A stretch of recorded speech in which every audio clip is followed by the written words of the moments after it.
तो welcome everybody. ये जो है वो टिल्ट एंड शिफ्ट बहुत ही इंपॉर्टेंट है, क्योंकि जब हम लोग सिंक करते हैं, जब वेल को हम लोग धंसाते हैं ज़मीन में, तो ड्यूरिंग सिंकिंग जो है वो टिल्ट एंड शिफ्ट जो है वो यूनिफॉर्म नहीं होता है।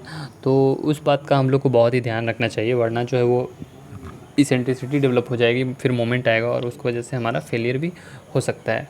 ओके, सो देखो यहाँ पे जो है वो आपको क्या दिया गया हुआ है कि कॉज जो है वो टिल्ट एंड शिफ्ट का। तो well should be as far as possible sunk true and vertical through all the soils.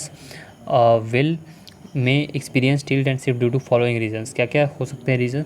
Non uniform bearing capacity, means जो सॉयल है वो नॉन यूनिफॉर्म हो सकता है, तो उस वजह से जो है वो हमारा वेल में टिल्ट एंड शिफ्ट आ सकता है। जैसे यहाँ पे आपको दिखाई दे रहा है ना कि यहाँ पे जो है वो क्ले लेयर आ गया, जो कि थोड़ा सा नॉन यूनिफॉर्मली है। ओके, तो यहाँ पे क्या होगा कि जो ये वाला जब आएगा तो ये जो है वो यहाँ पे आएगा, तो ये थोड़ा जल्दी से पर्स कर जाएगा नीचे की तरफ, और यहाँ पे तो ये ऊपर में ही रहेगा, तो इस वजह से जो है वो टिल्टिंग भी हो सकता है।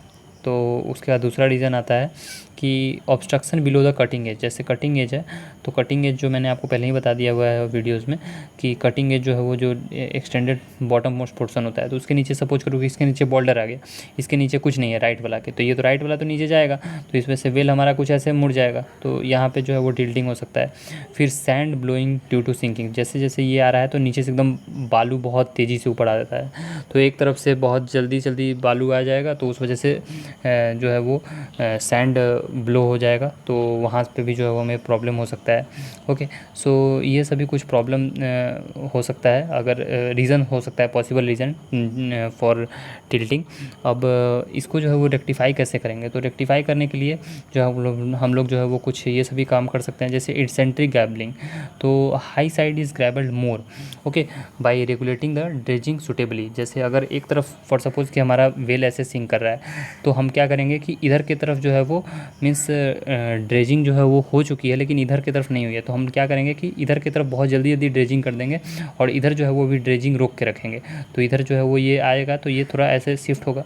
ओके, मीन्स आप ऐसे समझो ना कि अगर आपको ये एक सिलेंडर है, ओके, और ये सिलेंडर को आपको सॉइल के नीचे ऐसे पर्स करना है, सॉइल के नीचे ऐसे सिंक करना है ताकि ये एकदम वर्टिकली नीचे जाए।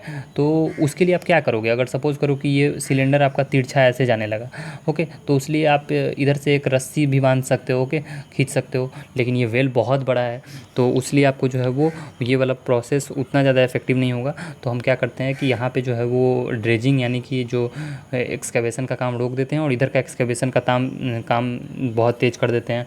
अगर हम यहाँ पे कुछ लोड दिए रहते हैं, तो लोड इधर से उठा करके इधर पे रख देंगे। ओके, तो ये सभी पॉसिबल काम हम लोग कर सकते हैं, तो यही सब यहाँ पे दिया गया हुआ है। ओके, तो इरेगुलर कास्टिंग अगर हो सकता है तो वो भी जो है वो हमारा प्रॉब्लम हो सकता है। फिर हम लोग पुली का भी इस्तेमाल कर सकते हैं, ओके, ताकि जो है वो मैंने आपको बताया कि रस्सी से हम लोग खींचेंगे तो वो भी एक जो है वो मीन्स स्टॉप करने में हमें मदद मिलेगा टिल्टिंग एंड शिफ्टिंग को। तो यही सब चीज़ें यहाँ पे ये सब आप चाहोगे तो पढ़ लेना, मैं आपका PDF प्रोवाइड कर दूँगा टेलीग्राम ग्रुप में। सो इसका फिगर ये सभी बस इंपॉर्टेंट है, और थोड़ा सा जो रिटन वाला पोर्सन है उसे आप पढ़ लेना, समझ लेना, पूरा थ्योरेटिकल बात है, कुछ भी ऐसा न्यूमेरिकल नहीं है इसमें। तो टिल्टिंग एंड शिफ्टिंग आपको आई होप कि कुछ समझ में आ गया होगा कि अगर हमारा during sinking of the well, means जब वेल को हम लोग नीचे ज़मीन में गाड़ रहे हैं, तो वहाँ पे जो वेल इधर उधर धंस सकता है, तो उसे हम लोग रोकना है, और वो कैसे रोकेंगे उसी को टिल्टिंग एंड शिफ्टिंग कहते हैं।